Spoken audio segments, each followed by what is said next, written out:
গণঅভ্যুত্থানের মুখে গত বছরের ৫ আগস্ট দেশ ছেড়ে পালিয়ে যেতে বাধ্য হন সাবেক প্রধানমন্ত্রী শেখ হাসিনা।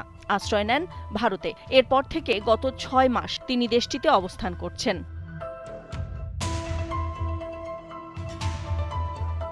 এদিকে তাকে দেশে ফিরিয়ে এনে বিচারের মুখোমুখি করতে বাংলাদেশ সরকার কূটনৈতিক নানা প্রচেষ্টা চালিয়ে গেলেও শেখ হাসিনাকে ফেরানোর বিষয়ে কোনো সাড়া দেয়নি ভারত।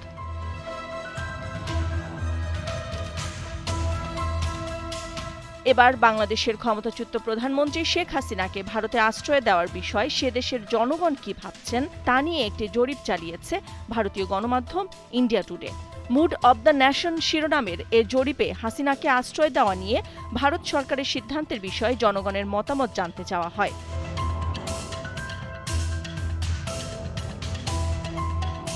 জরিপে ৫০% ভারতীয় জানিয়েছেন যে তারা চান না হাসিনা ভারতে অবস্থান করুক। তাদের মত হলো তাকে বাংলাদেশ কিংবা অন্য কোনো দেশে পাঠিয়ে দেওয়া উচিত। জবাবে ২১.১% ভারতীয় জানান বাংলাদেশের বর্তমান সরকারের সঙ্গে সুসম্পর্ক গড়ে তুলতে হাসিনাকে বাংলাদেশে ফেরত পাঠানো উচিত। ভারতের উত্তর পূর্বাঞ্চলের ৫৫% মানুষও এমনটাই মনে করেন।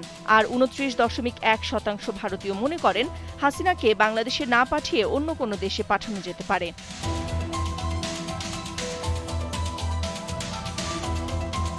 গত বছরের জুলাই থেকে আগস্টের ৫ তারিখ পর্যন্ত বাংলাদেশের ছাত্র জনতার আন্দোলন ঠেকাতে ব্যাপক দমন-পীড়ন চালায় হাসিনা সরকার। সম্প্রতি ছাত্র জনতার অভ্যুত্থানে ক্ষমতাচ্যুত সরকার ও সেই সময়ের ক্ষমতাসীন দল আওয়ামী লীগের শীর্ষ নেতৃত্বের বিরুদ্ধে গুরুতর মানবাধিকার লঙ্ঘনের প্রমাণ পেয়েছে জাতিসংঘের অনুসন্ধান দল।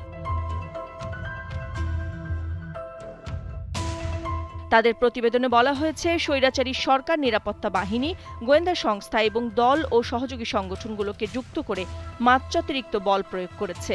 বিচার বহির্ভূত হত্যা, নির্বিচার মরণাস্ত্র দিয়ে গুলি, গ্রেপ্তার, নির্যাতন, চিকিৎসা পেতে বাধা দেওয়ার মতো গুরুতর মানবাধিকার লঙ্ঘন করেছে সরকার।